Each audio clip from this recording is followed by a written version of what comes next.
Welcome everybody to episode 32 of Future Strong.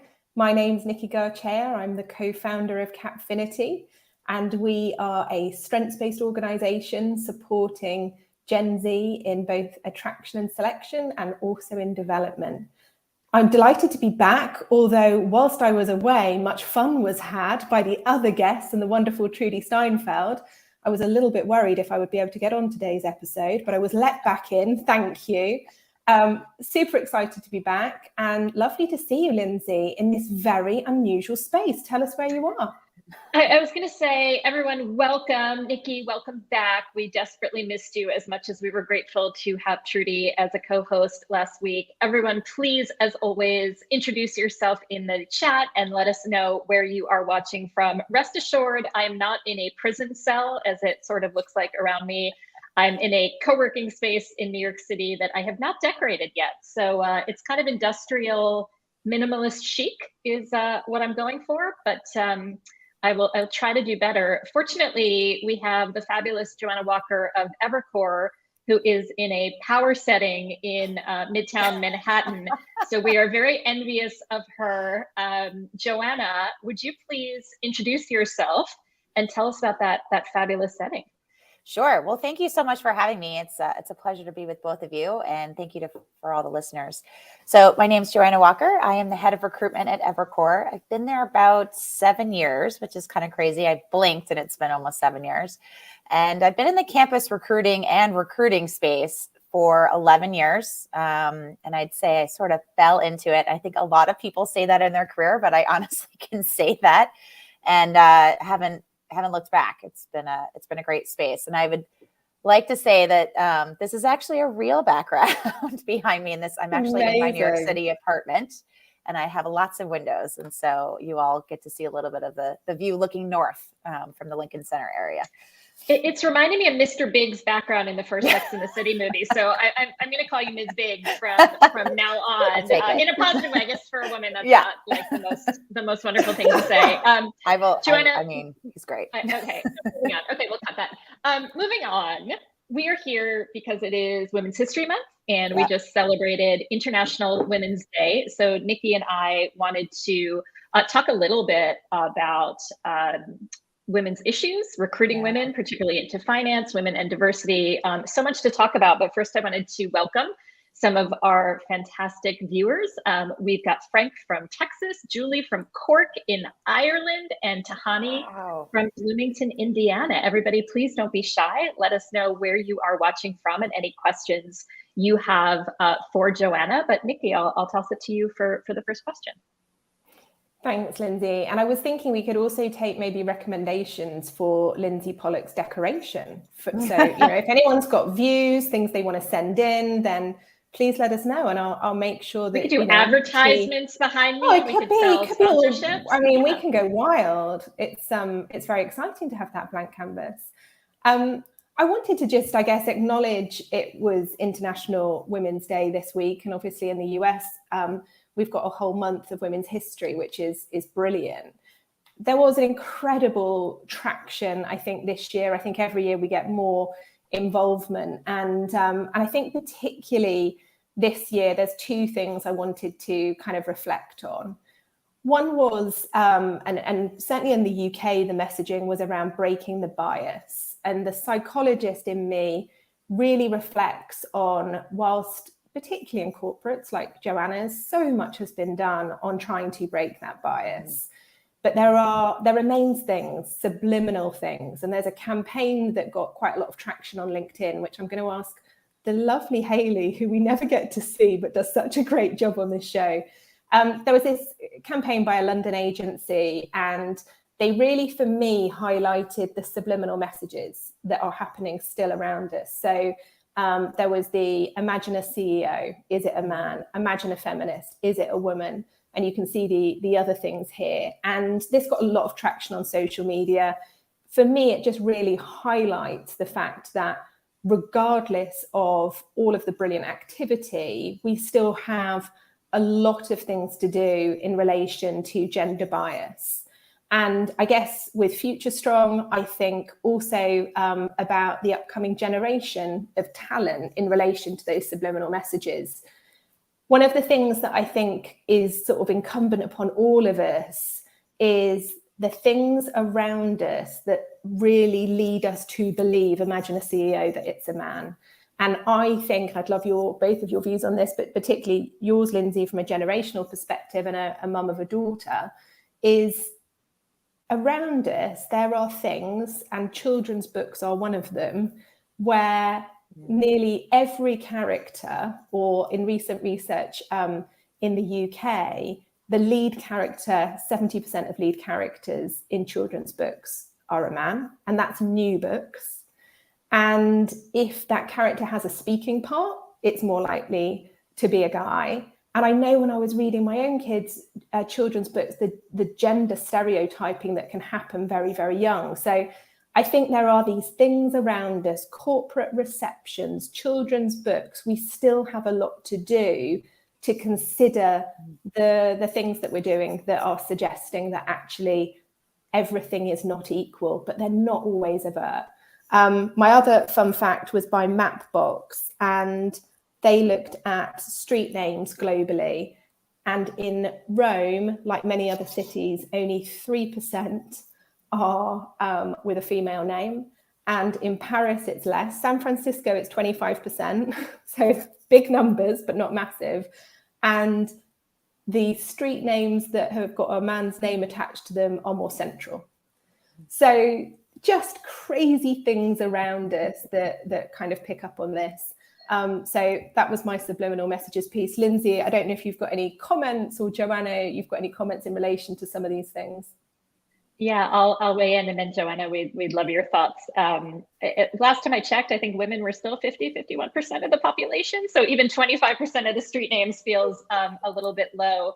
Two thoughts I want to add, and it's interesting you mentioned being the parent of a daughter, which I think has transformed a lot of men to be more feminist or to be more interested in gender issues.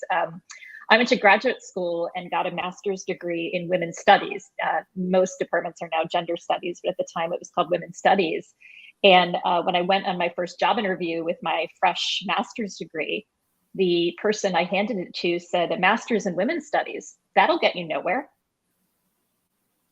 And the message was, and I studied women in business and women economics, by the way.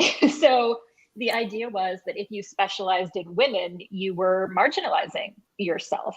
As a mother of a daughter, it's interesting you talk about books. I think we have a tremendous change or opportunity with millennials and Gen Z having seen a higher percentage of mothers in the workplace. Even as a Gen Xer myself, most people's moms did not work. Many did, but certainly not the majority. My daughter's growing up where she, during COVID, watched me work from home every day, was on a lot of my Zoom calls. And it was interesting. There are a lot of books now about Supreme Court justices and Kamala Harris and women CEOs, which is wonderful. But I remember when she was 4 or 5, we read a book that, sort of said, did you know, a woman could be president someday? And she said, we haven't had a woman president. She just expected we had. And so sometimes I think we have to be cautious when we say to girls, girl could be an astronaut. They say, well, yeah, of course they can. Why would you even imply that they can't? So I think there's just a tremendous opportunity with this generation. And Joanna, I know that you have some fun research, or maybe not fun, about just even things like temperature in offices, right? So can you talk, let's be honest, you're in a heavily male-dominated industry in financial services in New York City. What's been your experience? And can you talk a little bit about why I seem to always be cold? Yeah, so there was an article yesterday that talked a little bit about returning to office, and there was a mention of having the temperature in the 60s, or sorry, even colder than that, in the 50s, just to sort of acclimate to the male gender back in the day. And it seems like it's never really changed over the many years. And that reminded me of an article that had come out years ago. Let's call it 3 or 4, because I think the last 2, many of us forget existed. Where people were constantly cold. And I will tell you, I have a blanket in my office. I also have a fan because sometimes the lights are hot. It's just interesting how the temperature can really affect you, and it's everybody's body is a little different, and where you're sitting, and it's not necessarily for everyone in the office. It's maybe for some.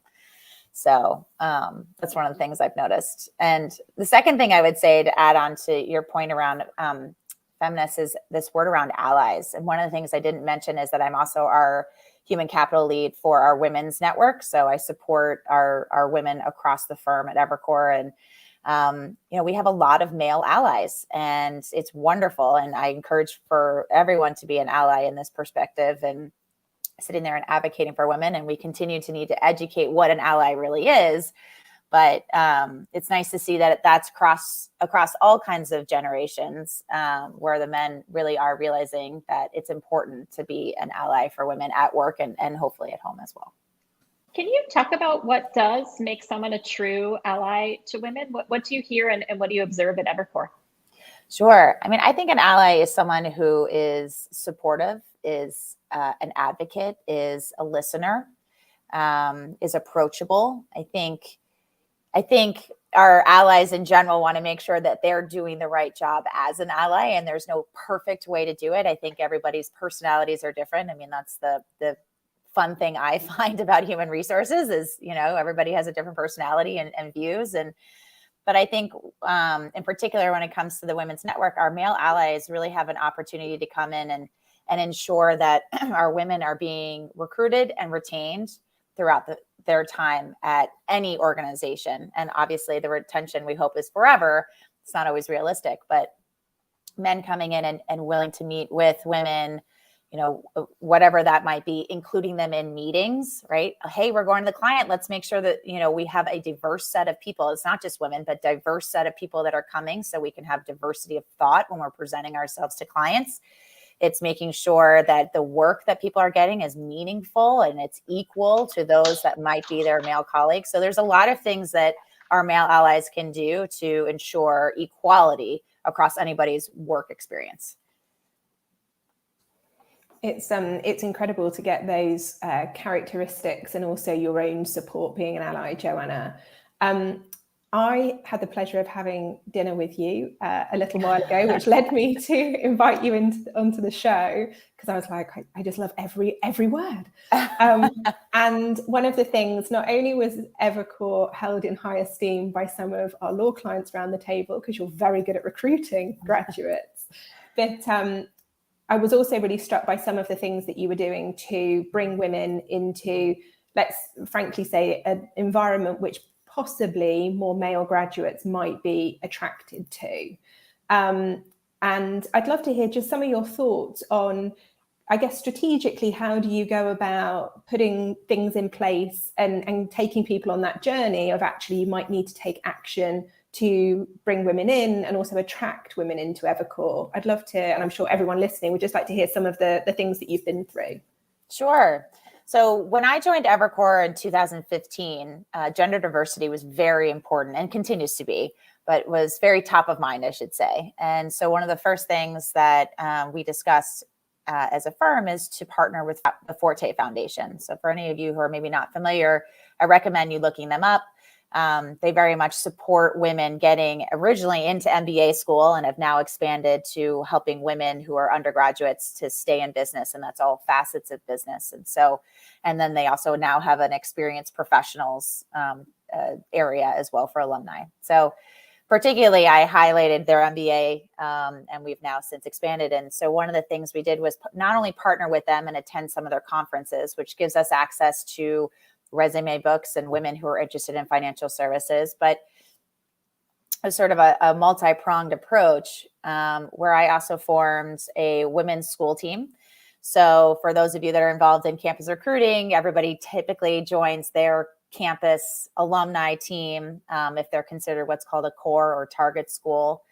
And what I wanted was a variety of women from across schools to join this team and to help support any of our recruiting efforts to bring more women into our candidate funnel and ultimately into our classes. And so that allowed the women to host more women's events and support the school teams for coffee chats and informationals that particularly happen at the MBA level where women could speak to other women. I think we all can agree that many people want to talk to somebody who may look like them or have a similar experience to them so that there's some sort of connection. And so we felt that was extremely helpful for women to speak to other women. And, that year on year has gained us a huge change in percentage of our classes. So our MBA classes are usually over 40% in the summer. And that's pretty good, pretty darn good especially compared to the applications. When we look at all the women who are on campuses and then the applications that we get in our system, that's somewhere in the 20%. So we're well above what we're actually seeing. And so that's been really helpful. And then we mimicked that at the undergrad level. And one other thing that we've also, that we started years ago was our all-day women's event, and we call it our Women's MBA Day. And at the undergrad level, it's the Evercore Women's Sophomore Symposium, which we just hosted 180 women, I believe, across undergrad schools. So over 45 schools were represented, which is huge, which is the advantage of Zoom, as we can host that many women. But it's really an opportunity to have all kinds of women-specific sessions, panels, a case study on what an analyst or an associate as a woman could do, no different from their male colleagues, right? But what are some of the things that we got to do? And really just sharing their experience and helping our candidates understand the firm's commitment to women's recruitment and retention. And so those things have been extremely helpful in changing the gender diversity across our campus schools classes. I love that example of the women employees at the firm, even if you're not recruiting at their school, that they can still be involved and be role models and just meeting women who are active in the industry. I think that's fantastic. We've got a whole lot of action going on in the chat. So I want to bring in our fabulous listeners. We have our dear friend, Fred Burke. Welcome, Fred. Terrence calling in from New Jersey, another longtime friend. We have someone from the Albany, New York Excelsior College Career Readiness Center. We've got our friend Kelly Smith from Binghamton University, Amy Thompson from PwC, our colleague and co-host Trudy Steinfeld in Cambridge, Mass. Another friend, Roxanne Horry in Chicago. Latoya Hodge on the Capfinity team has shared some really great resources of children's books that have female leads. So everyone, please check out Latoya's recommendations. And Frank Gonzalez shared something about being a male ally. As an ally, which he defines as action, listen, learn, yield. I love that, using ally as an acronym. Action, listen, learn, yield. Often maybe a bystander in a situation and need to speak up when they hear or see something. I've often witnessed biases about to take action and spoke up. We need to be confident in speaking up on gender inclusivity. So Frank, thank you so much for sharing that. It's not just about being an ally when you feel like it, it's about speaking up when it's necessary. We have a question from Trudy Steinfeld in the chat, Joanna. You talked about retaining, but can you speak to how your efforts have impacted retention of women?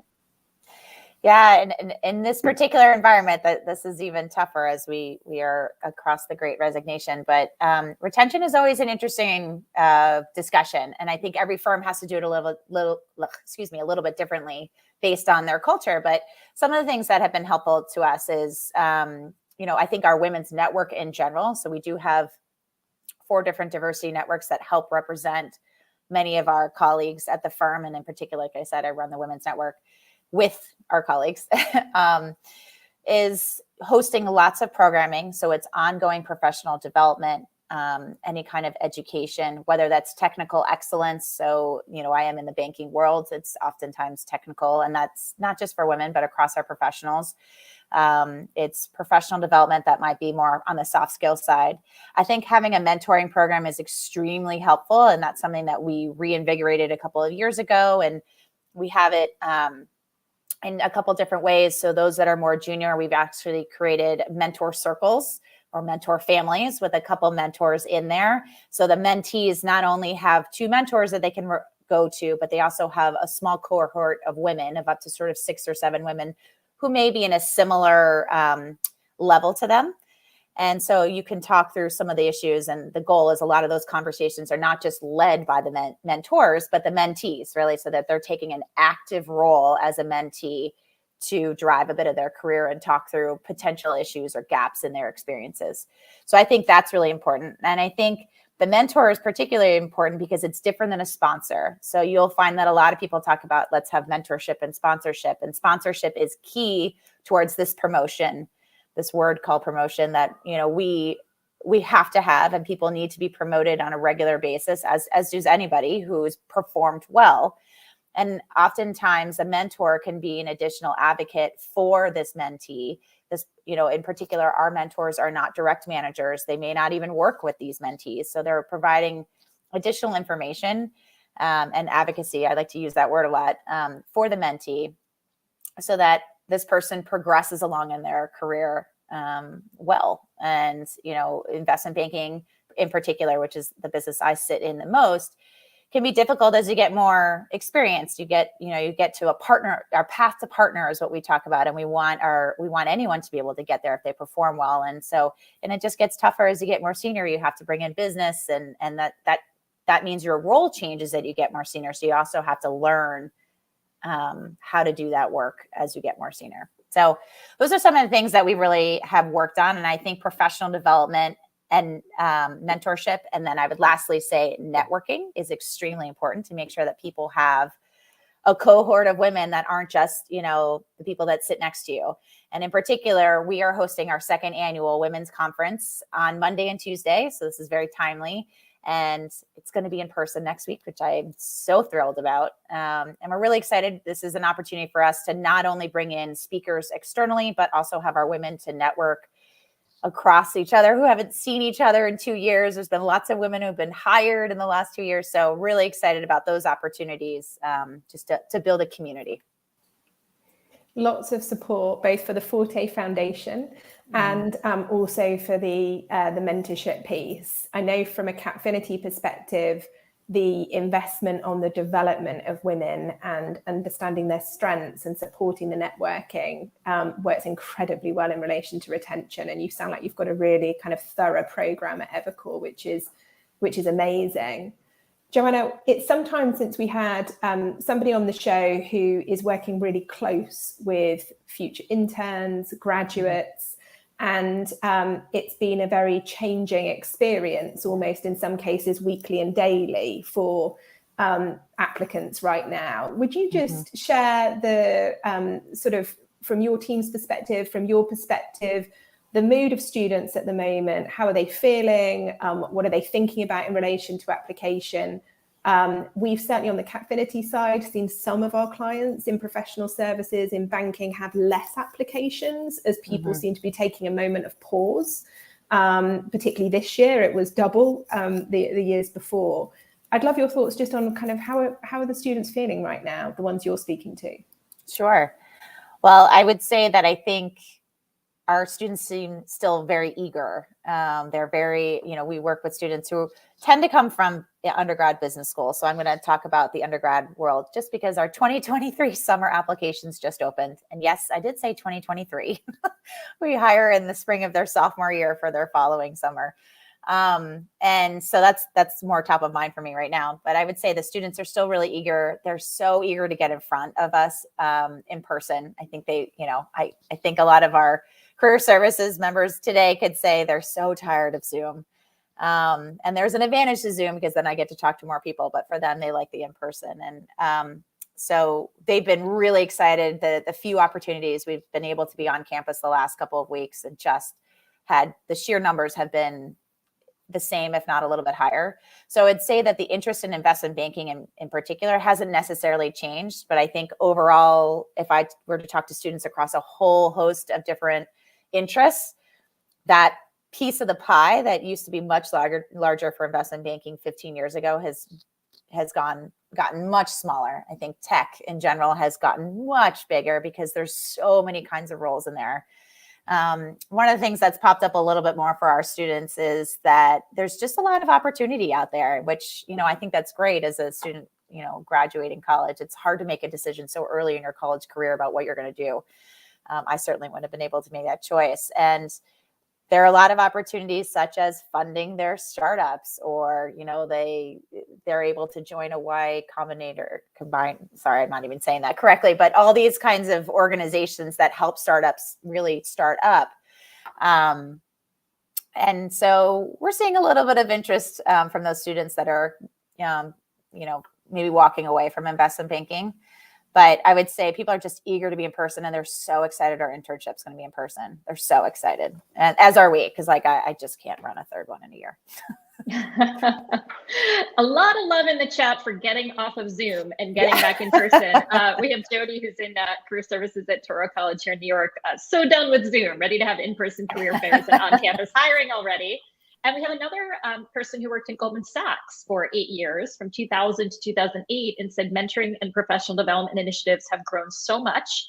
And it's great to see this happening more and more. So it sounds like that's the trend across financial services. I do have to say, I acknowledge you are recruiting younger and younger and younger. So I have a 10-year-old. If you have any elementary school programs to introduce we'll take them her to finance, yeah, I figured as long as it's in person. She's tired of Zoom too. Joanna, we like to ask about predictions, and I know it's a scary business to do that, but you are already thinking ahead to 2023. So any long-term lessons from the pandemic? You talked about, being able to meet more students on Zoom, particularly when it comes to attracting and retaining women and diverse candidates. What are you thinking about for the future if you kind of put on your futurist glasses here for a moment? I think the best thing that we can learn as a society, and for those of us that run recruiting and also will potentially be recruits, is that a hybrid world is something that's possible and is okay. I think pre-pandemic, people are like, ugh, I don't want to go online. That means, they're not going to know who I am, or why would anybody do that? That means you're off market if you're not in person. But I think there's some real advantages. I mean, in particular, our diverse candidates on campus, and that's not just women, it's underrepresented minorities, LGBTQ+, potentially US veterans. They're being asked to go to 2-3 times more events than their other student friends, right? So it's hard for them to manage all the different events that they have to go to. And particularly at the MBA level, they feel like they have to go to everything. So there's an advantage of this online. Hey, what if we did something from 7:30 to 8:30 in the morning, which we've done the last 2 years, where we might just talk to a group of women or underrepresented minorities and allow for sort of a coffee hour. And you don't have to leave your campus. In fact, you don't even have to leave your bedroom, and have coffee with us and just chat. And that's a really nice, intimate way to have a conversation without people feeling like they have to race all over campus. And then there's also the part where we really do want to be in person. So I think it's a combination of both, where we just need to embrace that the technology is there, and there's an advantage, and I can invite many more people to certain things. I mean, I don't want to take away the in-person events or that element that I know people are so excited about, but to have that balance, I think, is important. We'd be missing something. We wouldn't have learned something if we didn't do that. Joanna, amazing to get all of your hints and your tips, and fabulous to have such practical advice for the listeners wanting to recruit and retain females into their organizations, and also supporting career services. As we round up, I just wanted to bring up, and I think Hayley has it, some of the UN's Women in the UN's focus. And one of the things that certainly Lindsay and I wanted to pay tribute to is the plight of women right now, particularly in Ukraine and surrounding countries, with what they're experiencing. In a month where we look at women's history, there are so many women whose actions will be making history in the years to come, and our thoughts are with them. I really resonated this week when I thought about International Women's Day in particular, but aside from just celebrating fantastic colleagues, really a day to, and hopefully maybe not just a day, but continued thought of ending gender inequality. So we did want to just draw this episode to a close, pulling some attention to what is going on, not just in graduate recruitment, but really for the future students and the women in those countries at the moment. So Lindsay, moving from that thoughtfulness to your 3-idea roundup of the wisdom that Joanna shared. Nikki, beautiful tribute to the women making history and living through history in Ukraine. Thank you for sharing that. Thank you to everybody for joining us today to talk about International Women's Day and efforts to attract and recruit and retain women, particularly in financial services. We are so grateful to have the wisdom of our friend Joanna Walker of Evercore. And I have 3 takeaways to share. The first is the importance of men being allies to women. This is not a women's issue. And Joanna, I'm going to quote our audience member, Frank Gonzalez here, who taught us all something, which is to use the word ally as an acronym to stand for action, listen, learn, and yield. So Frank, thank you so much for sharing that with us. I think we all agree with the importance of men being allies. Number 2, Joanna shared so many examples of how your women within a company can serve to help recruit the next generation of women. So the idea of mentoring circles, women serving to help recruit and be campus ambassadors, even to schools that they didn't attend, and how much students really appreciate getting to know the women at your organization. So use your own women leaders to help attract the next generation. And third, hybrid is possible and okay, Joanna says. And I think you did a really nice job of talking about the fact that we can leverage technology. Zoom allows students to be on a call from their bedroom. I don't think I woke up at 7:30 once in college, so I'm super impressed that you get people to show up to these events, maybe because we didn't have Zoom in those days. You can invite more people on Zoom, but students and all of us are really craving in person. So it's so important to not lean all the way into in-person or online, but to really have a combination of both and leverage the power of both. As Joanna said, it's all about balance. So Joanna Walker, last words from you. Thank you again for being our guest. Well, thank you so much for having me. This was a really important conversation, and continue to have these conversations at all of your organizations, and we will make strides together. Thank you so much. Thanks so much, Joanna. Next episode, Nikki, do you want to preview who will be here next time? Yeah, we're very excited to have the wonderful Lisa Stern, who is a dear colleague of Lindsay's, because Lindsay sits on the 4 Block board, and she is the Director of Program Impact and Assessment at 4 Block. And she's going to share some of the work that she is involved in across the Veterans Program at 4 Block, and also how strengths have played a role. So for anyone looking at hiring, recruiting, supporting and developing veteran talent, that will be one to watch with Lisa. And Lisa is fantastic as well. So another strong woman. Wonderful. Well, thank you so much, everybody, for listening. Thank you, Lindsay. And thank you again, Joanna Walker. And we hope everyone has safe and happy weekends. Bye.